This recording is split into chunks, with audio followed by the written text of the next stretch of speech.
Shalom. Puji Tuhan, pagi hari ini kita datang kepada Tuhan. Kita menyembah Tuhan. Kita lebih yang terbaik buat Allah kita lewat setiap pujian penyembahan kita. Haleluya Tuhan. Terima kasih Tuhan. Kau selalu ada bersama dalam kehidupan kami Tuhan. Haleluya Tuhan. Terima kasih Tuhan. Kau ada bersama.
yang terbaik buat Engkau lewat setiap pujian penyembahan kami. Mari Tuhan bertatalah Engkau di atas setiap pujian penyembahan kami. Berikan kami roh sukacita-Mu pagi hari ini Tuhan. Biarlah kami boleh menikmati Tuhan hadirat-Mu Tuhan pagi hari ini. Terima kasih Tuhan, terima kasih. Kami menyerahkan Tuhan ibadah pagi hari ini, mulai awal pertengahan hingga pada akhirnya kami letakkan semuanya ke dalam tangan-Mu. Terima kasih Tuhan, terima kasih. Kami mulai Tuhan ibadah pagi hari ini dalam nama Tuhan Yesus Kristus yang siap selamat Tuhan bersama dengan saya katakan amin. Bagaimana kabar saudara hari ini? Hidup sehat, tetap semangat, diberkati Tuhan. Amin. Setiap hari hidup kita penuh dengan ucapan syukur. Amin. Karena Tuhan sungguh baik dalam kehidupan kita. Haleluya.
Haleluya Tuhan. Glory, haleluya. Terima kasih Tuhan.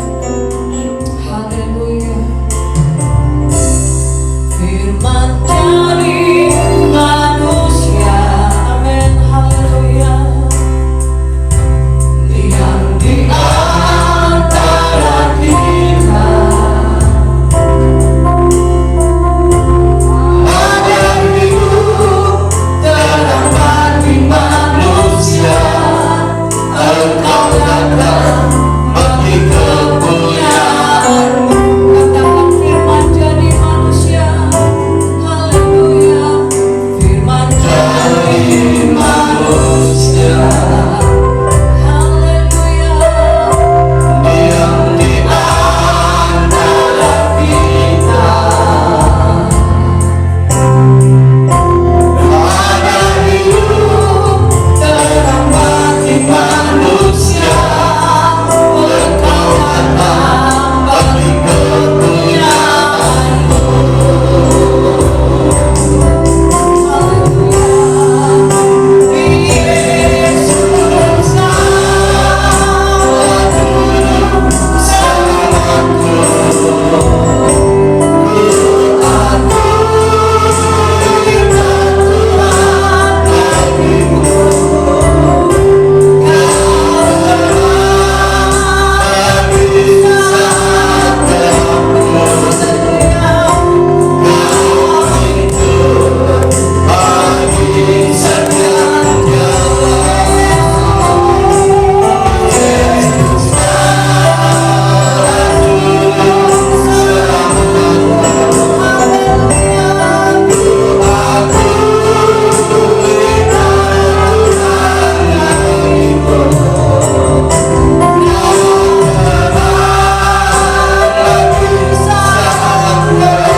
Yesus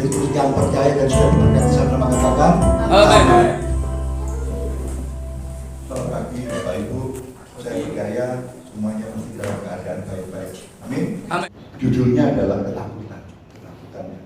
Saudara, sebelum tutup tahun kemarin banyak para pakar ekonomi yang bisa Bapak Ibu baca ataupun dengar di media tulis atau media televisi ya, bahwa tahun 2023 ini gelap nggak tahu ekonomi mau dibawa kemana. Seperti itu kan. Bahkan Pak Presiden sendiri pesan wanti-wanti, hati-hati, pokoknya tadi jangan sembarangan belanja. Pokoknya hati-hati karena tahun ini adalah gelap.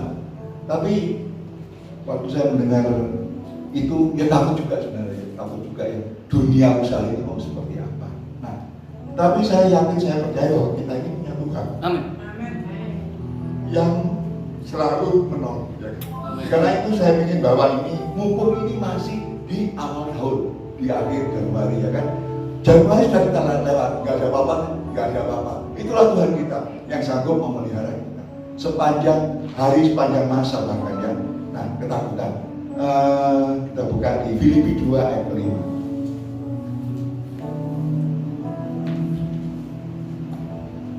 Saya bacakan ya, Filipi 2 ayat yang kelima. Beginilah firman Tuhan.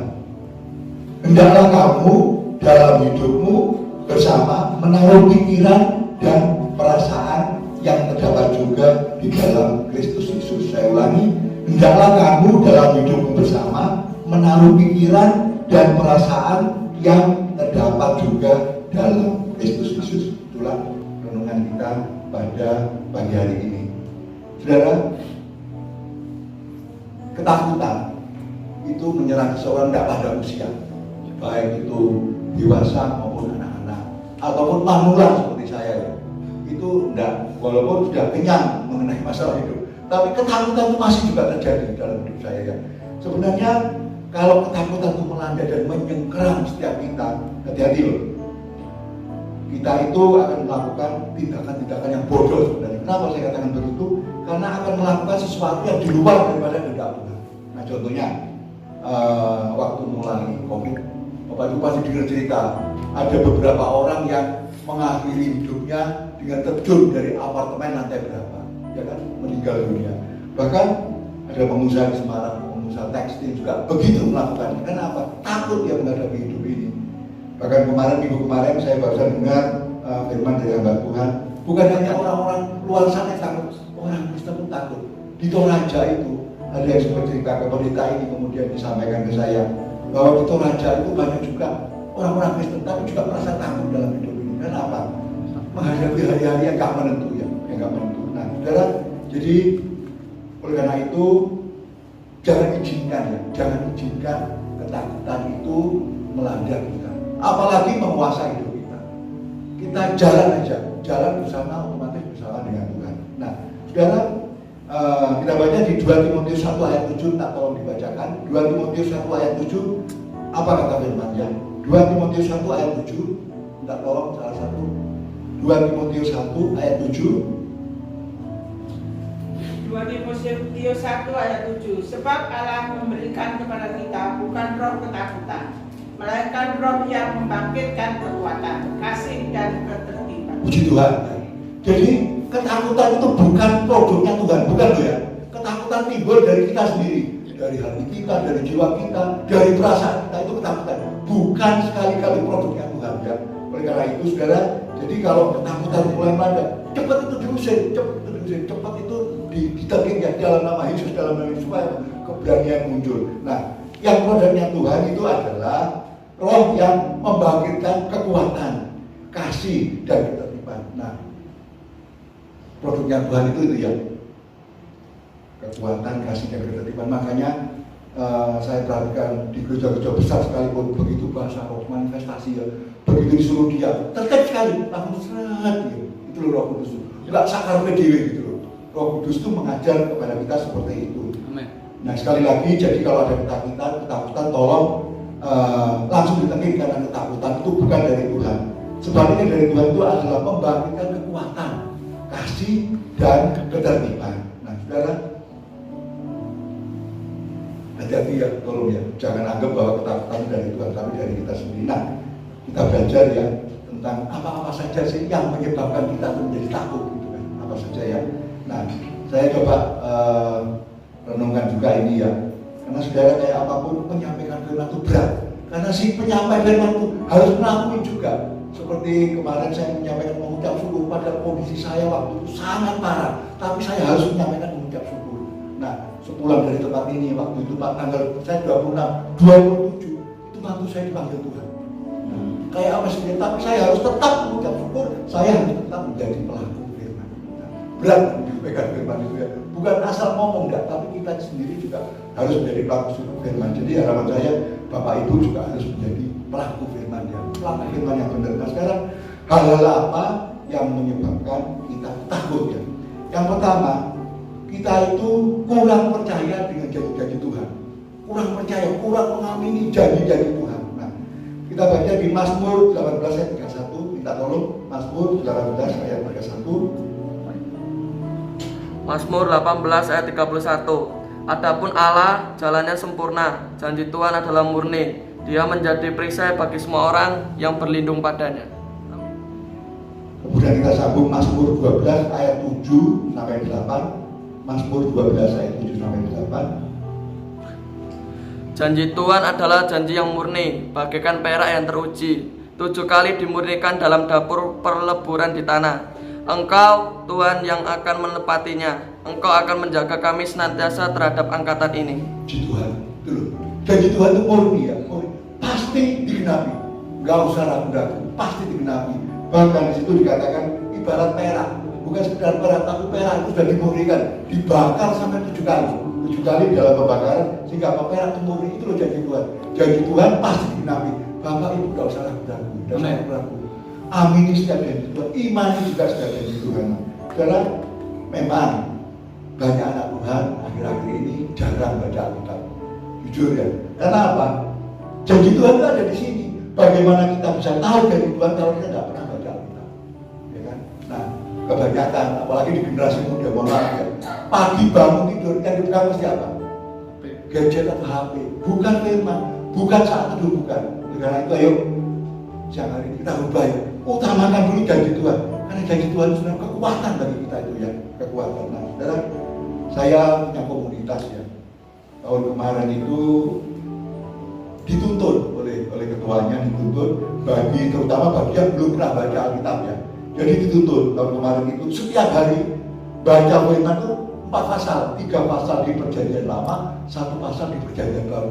Urut ya, urut mulai Kejadian sampai Baru. Urut seperti itu, caranya seperti itu. Nah, Jutuan Oktober kemarin habis 1 Alkitab. Lah, saudara, memang ada yang komentar bahwa enak ya baca, ada ketagihan gitu. Sama kayak zaman saya masih muda-muda dulu baca cerita silat itu Kopenghu. Tahu ya Kopenghu? Wah itu berjilid-jilid padahal itu. Wah itu ngangen itu. Sama juga harapan saya setiap anak Tuhan itu juga begitu sama janji Tuhan. Supaya kita itu benar-benar hidup penuh dengan janji Tuhan. Karena apa? Janji Tuhan pasti digenapi ya. Bukan abal-abal, murni itu janji Tuhan. Seperti itu ya Bapak Ibu ya. Nah, kita tidak akan punya kekuatan kalau kita tidak pegang janji Tuhan itu ya. Tidak akan punya kekuatan. Bahkan janji Tuhan mengatakan bahwa kita ini bukan sekedar pemenang, tapi lebih dari pemenang. Roma 8 ayat 37, coba dibacakan Roma 8 ayat 37. Tetapi dalam semuanya itu kita lebih daripada orang-orang yang menang oleh Dia yang telah mengasihi kita. Puji Tuhan. Kita ini bukan sekedar orang menang, lebih dari pemenang. Jadi kalau ada orang menang, kita tuh di atasnya itu. Ya, seperti itu. Itu janji Tuhan. Imani, amini itu. Saya percaya kalau kita imani, kita amini, maka kita bisa melalui tahun 2003 ini dengan baik. Amin. Otomatis dengan penyertaan Tuhan. Amin. Nah, jangan kayak bangsa Israel. Bapak Ibu, waktu bangsa Israel mau masuk tanah Kanaan, ya kan? Itu kan Musa minta tolong wakil dari satu suku, berarti ada 12 orang. Ada 12 orang disuruh memata-matai Kanaan seperti apa. 10 orang berkata Kanaan itu luar biasa. Air susu melimpah, madu melimpah, hasil tanaman bukan main, hasil kebun bukan main, hasil hutan bukan main. Tetapi 10 orang berkata bahwa di dalam itu sukunya itu kayak raksasa, suku enak itu. Bagaimana bisa mengalahkannya gitu kan? Kemudian dia memberontak kepada Musa, memberontak kepada Tuhan. Akhirnya 10 orang dibinasakan oleh Tuhan. Yang masuk hanya 2. Itu siapa? Yosua dan Kaleb. Karena Yosua dan Kaleb percaya bahwa itu janji Tuhan. Pasti Tuhan tidak akan diam. Tuhan pasti menuntun. Tuhan pasti menolong. Dan akhirnya yang bisa masuk tanah Kanaan generasinya Yosua, generasinya Kaleb, ya kan? Beserta dengan keturunannya. Sayang ya, sudah terima janji tapi nggak diimani. Akhirnya blesek jadi itu. Nah, jangan kita seperti bangsa Israel ya. jangan ya. Tetap imani, tetap amini janji Tuhan.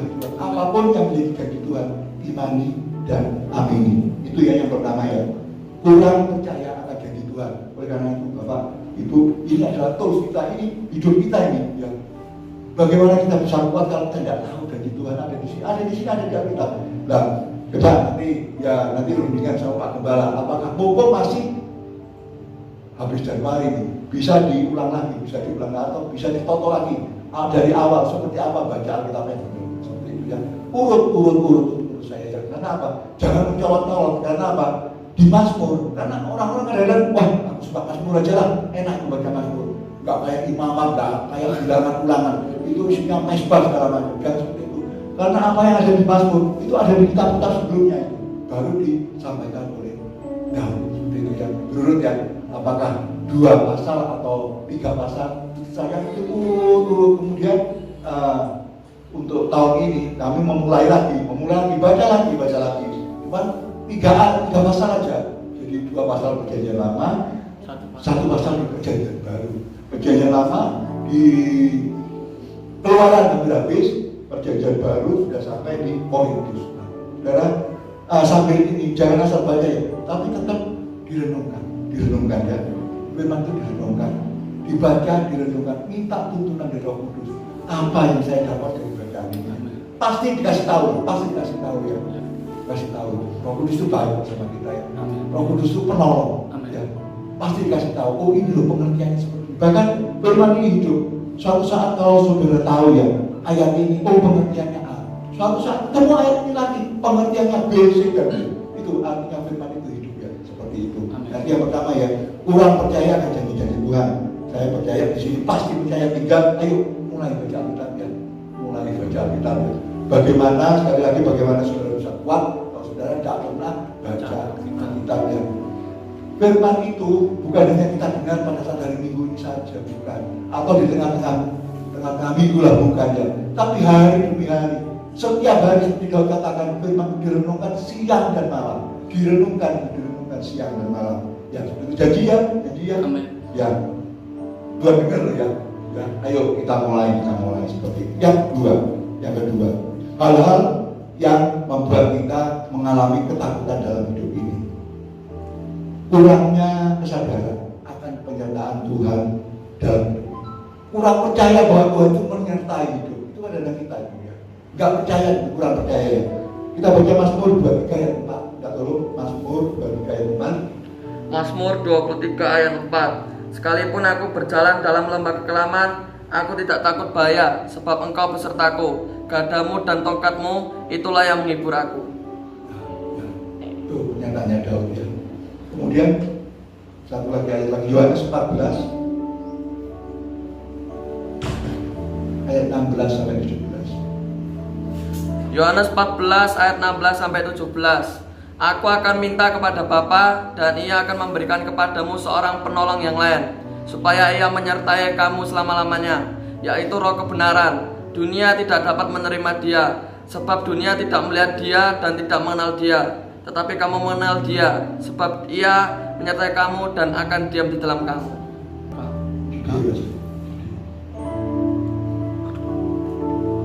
Ku yakin saat kau beriman, ku menang saat kau bertindak.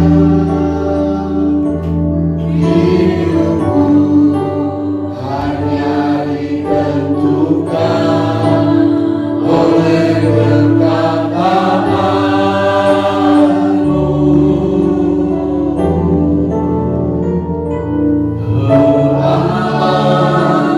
Karena Kau menjaga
kurang percaya sama firman-Nya Tuhan.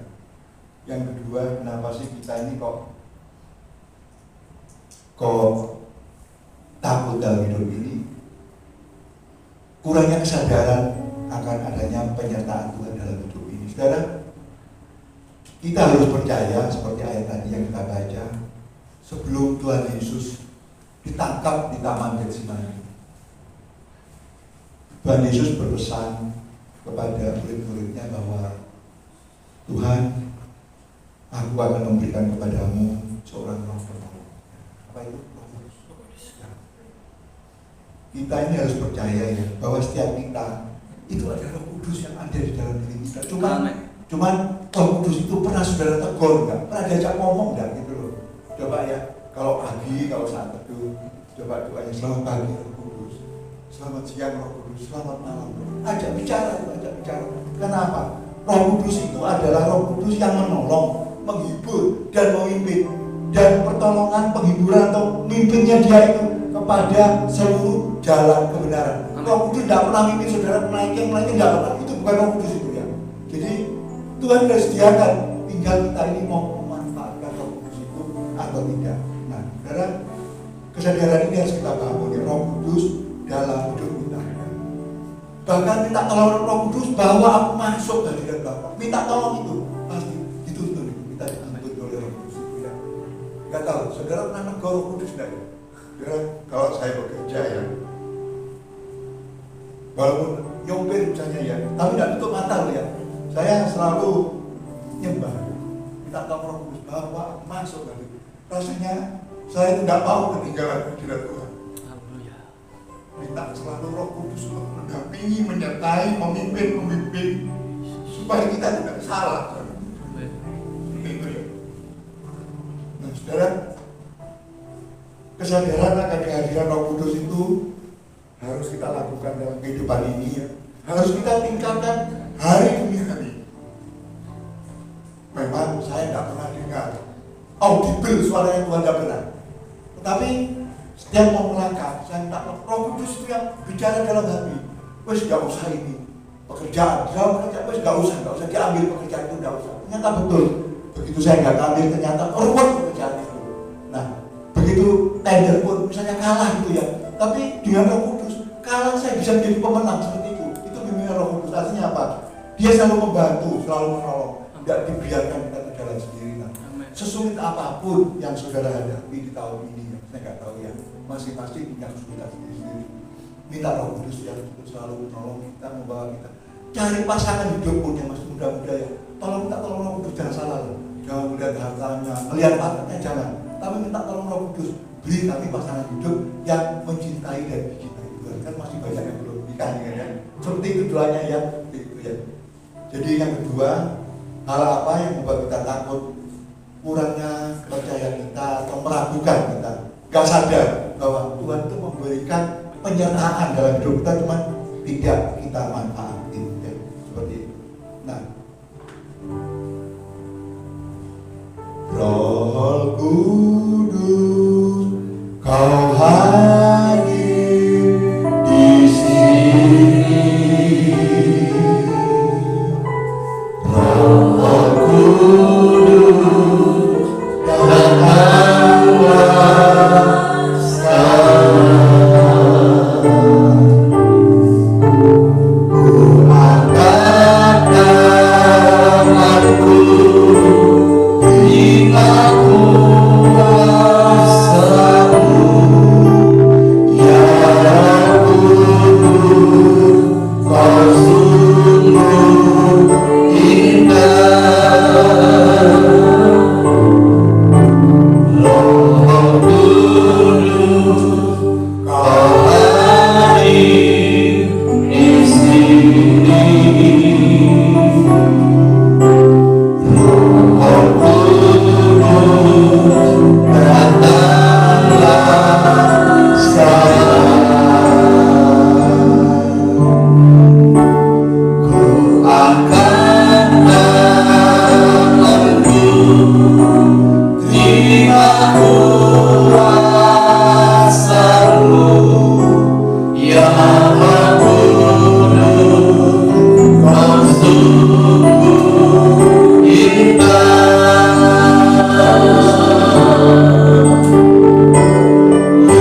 manfaatkan Roh Kudus itu untuk menolong. Karena pekerjaan dia itu disuruh Tuhan untuk menolong kita, untuk menghibur kita, dan untuk memimpin kita kepada jalan kebenaran, bukan kepada jalan tipu-tipu, bukan ya, kepada jalan kebenaran. Amin. Itu ya, supaya hidup kita tuh lurus dan berkenan di hadapan Tuhan. Mau saudara ya? Amin. Ya. Jadi seperti itu. Dan yang ketiga ini adalah mengapa sih kita kok mengalami ketakutan? Yang ketiga adalah cara berpikir kita itu yang salah. Cara kita berpikir itu salah. Coba kita baca di 2 Korintus 10 ayat 5. Kita tolong. 2 Korintus 10 ayat 5. 2 Korintus 10 ayat yang kelima, kami mematahkan setiap siasat orang dan merubuhkan setiap kubu yang dibangun oleh keangkuhan manusia untuk menentang pengenalan akan Allah. Kami menawan segala pikiran dan menaklukkannya kepada Kristus. Puji Tuhan. Cara berpikir kita itu masih banyak salah ya, saudara ya. Nah, tadi di ayat pertama tadi Filipi 2 ayat 5 di sana kan dikatakan bahwa kita tahu apa? Filipi 2 ayat 5. Filipi 2 ayat yang kelima, hendaklah kamu dalam hidupmu bersama menaruh pikiran dan perasaan yang terdapat juga dalam Kristus Yesus. Amin. Dalam kita memakai pikiran yang Kristus ya. Itu yang disampaikan oleh Paulus. Nah, saudara, kadang-kadang kalau kita ini alami suatu masalah itu juga saya sebenarnya. Saya ini orangnya introvert kalau orang psikologi ya. Introvert itu kebanyakan mikir gitu. Beda dengan ekstrovert. Jadi kalau introvert itu mikir dulu baru kerja, kalau ekstrovert itu kerja dulu baru mikir, seperti itu. Nah, saya ini orang introvert. Jadi kalau ada masalah kecil gitu ya, kadang-kadang itu tak besar-besarin masalah itu. Jadi saya itu malah ruwet sendiri karena masalah itu. Padahal itu pikiran salah itu ya. Maksudnya kita yakin bersama Tuhan tidak ada hal yang sulit, tidak ada hal yang mustahil. Karena pikiran itu seperti itu, bagi Tuhan tidak ada yang mustahil. Bagi Tuhan pasti ada jalan keluar. Amin. Dan bagi kita ini tidak ada yang sulit. Yang penting kita tetap memandang dan berharap padanya. Itu pikiran Kristus itu ya. Jadi saudara, ayo kita memakai pikiran yang benar mulai hari ini ya. Jangan besar-besarin masalah kayak saya. Masalahnya itu sepele sebenarnya, tapi tak besar-besarin. Istri saya itu sering marah-marah itu kan. Ngapain sih itu dipikir-pikir gitu kan? Wes, jalani aja jalan seperti itu. Dan ternyata begitu dijalani, tidak apa-apa itu, tidak apa-apa itu.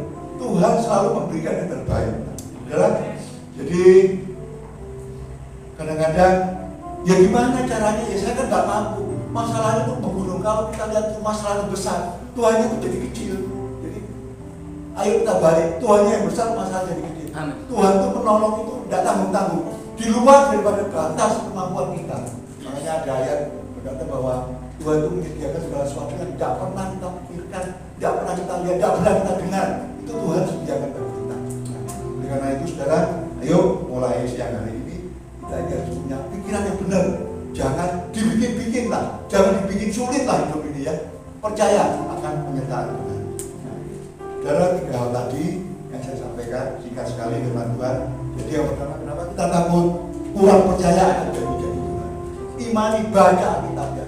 Minta ya dikoordinir Pak Pendeta. Ayo baca Alkitab, mulai baca Alkitab. Karena di sini ada janji. Bagaimana kita percaya janji Tuhan kalau kita tidak pernah baca Alkitab, tidak tahu janjinya apa. Hanya sekedar kalau saya sampaikan, padahal janjinya banyak ribuan ya. Nah kemudian kenapa kita takut ya kan? Kurangnya kesadaran kita akan penyertaan Tuhan. Kan ada Roh Kudus yang selalu menyertai, tidak pernah ninggalin itu. Tergantung kita mau nggak disertai Roh Kudus atau cari perewangan yang lain seperti itu ya. Dan yang terakhir tadi, ayo kita punya pikiran yang benar, jangan punya pikiran yang salah. Nah, itu ya firman Tuhan. Singkat sekali ya, tapi saya percaya menjadi kekuatan bagi kita semua. Saudara, saat kita menghadapi ketakutan, saat kita menghadapi kecemasan, saat kita menghadapi kesedihan, karena berbagai tekanan dalam hidup ini, berbagai tekanan. Buktinya Januari sudah kita lalui, ya kan? Dan percayalah saat semuanya itu sudah kita hadapi, undang Yesus dalam hidup kita, masuk dalam hati kita dan izinkan Dia untuk memimpin setiap langkah. Jangan berjalan sakar PDW, minta Roh Kudus untuk memimpin Dia. Saya percaya damai sejahtera akan senantiasa meliputi kita. Ayo kita bangkit berdiri, kita naikkan satu pujian ya, kita sembah Tuhan. Musim akan selalu berkati.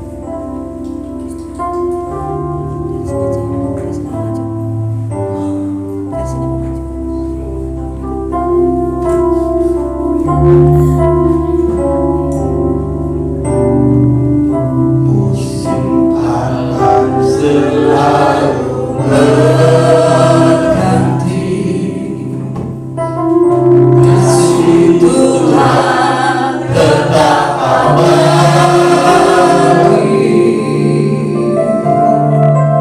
tak akan berubah sampai selamanya. Ku tetap percaya, ku yakin Tuhan memerhati, ku yakin Tuhan melindungi.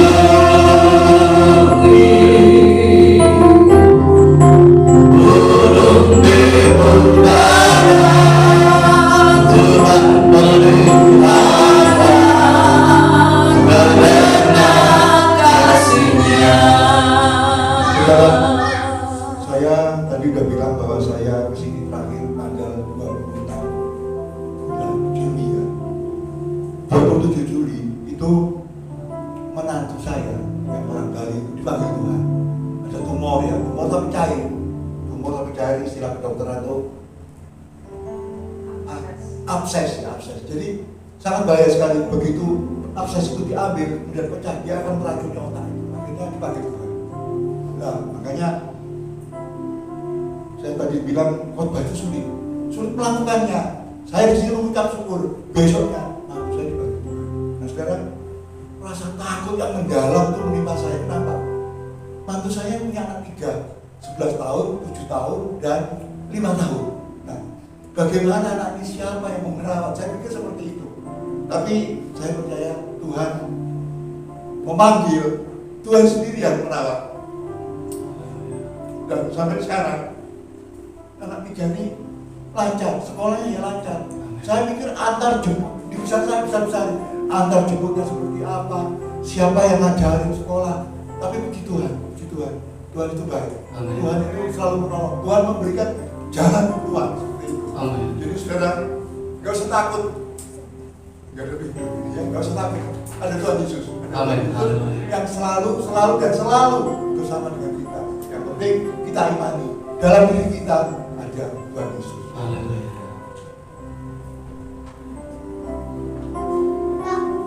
Musim akan selalu berganti, kasih Tuhan tetap abadi, tak akan berubah sampai selamanya. Ku tetap percaya, ku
semua kehendak-Mu kami boleh tahu.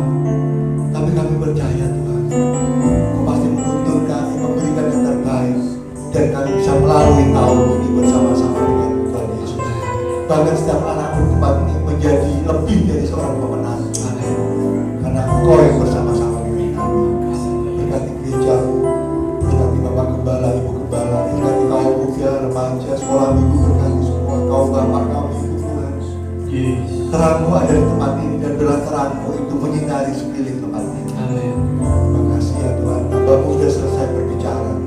Tapi kami percaya firman-Mu ini kuat dalam hati kami, bahwa kami tidak usah takut dalam menghadapi hari-hari esok kami, sebab ada Tuhan yang selalu bersama-sama dengan kami. Engkau tetap Immanuel Tuhan. Dimanapun posisi kami, baik kami di lembah yang paling dalam sekalipun, di padang gunung sekalipun, Engkau tetap Immanuel, Allah yang selalu bersama dengan kami. Terima kasih, segala puji, hormat dan syukur kami hanya bagi Yesus Tuhan dan Juru Selamat kami. Yang percaya sama-sama katakan, Amin.